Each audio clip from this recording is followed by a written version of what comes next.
Well, this is inconvenient, isn't it? Here's the headline from Postmillennial. First Nations Feminist says, two-spirit gender expression is a colonial invention. And she adds that First Nations women know where babies come from. But I'm sorry, that's not what the CBC told me. A First Nations feminist scholar told a crowd in Burnaby, British Columbia recently that the two-spirit concept is a colonial invention and was first proposed in 1990 by gay rights activists as a way of depicting people who identify as both gay and Indigenous. So essentially, they just made it up.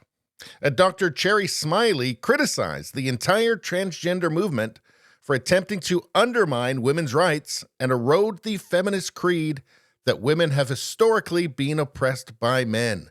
So there's all of that, and to make things worse, now they're giving her entire women's lacrosse team concussions. Let's see, she argued that if biological men can pose as women, women's rights are downgraded in the process, dismissing the two-spirited talk as something that is not even in the First Nations lexicon. So apparently she spoke at the Feminists Speak Out, a March 21st event, and that was organized by the Vancouver Lesbian Collective, which also featured this British philosopher, Dr. Kathleen Stock. And I guess this is Kathleen Stock here, and yep, definitely a lesbian. She said, buzzing after a fantastic evening in Vancouver organized by Vancouver lesbians, with amazing fellow speakers, Cherry Smiley, blah, blah, blah. And she says here, buzzing after fantastic evening. So I guess there must have been free oat bars. And obviously a lot of complaining. And absolutely zero jokes.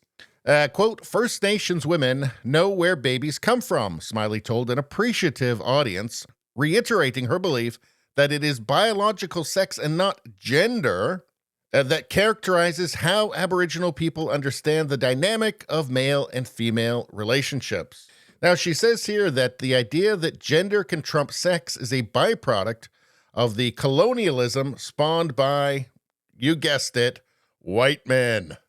Wow, that comes as a shock to me. So I guess I was with her right up until that point, but let's take a look into this. And here's the Wikipedia page for Two-Spirit, so we're not looking at some right-wing blog. This is going to be the most sympathetic, wokest interpretation of it. So it says here that coined in 1990 as a primarily ceremonial term promoting community recognition, in recent years, more individuals have taken to self-identifying as Two-Spirit.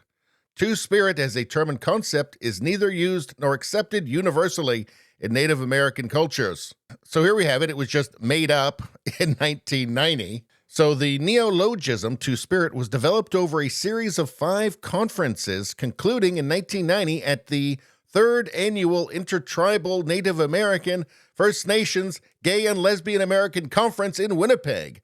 And I've been to Winnipeg, and I enjoyed my time there, but somehow it does make it all the more ludicrous, doesn't it? But it says here that this happened at the Annual Intertribal Native American First Nations Gay and Lesbian Conference in Winnipeg. So why are they blaming me? They did this to themselves. And look, I'm sure white leftists encouraged all this in between self-flagellation sessions. But at the end of the day, you did this to yourselves. And just because saying the words Two-Spirit sends Justin Trudeau into rapturous ecstasy still doesn't make it my fault. Anyway, that's all I got to say about that. Please like, share, and subscribe. Subscribing really helps me out. I thank you for that. I will see you next time.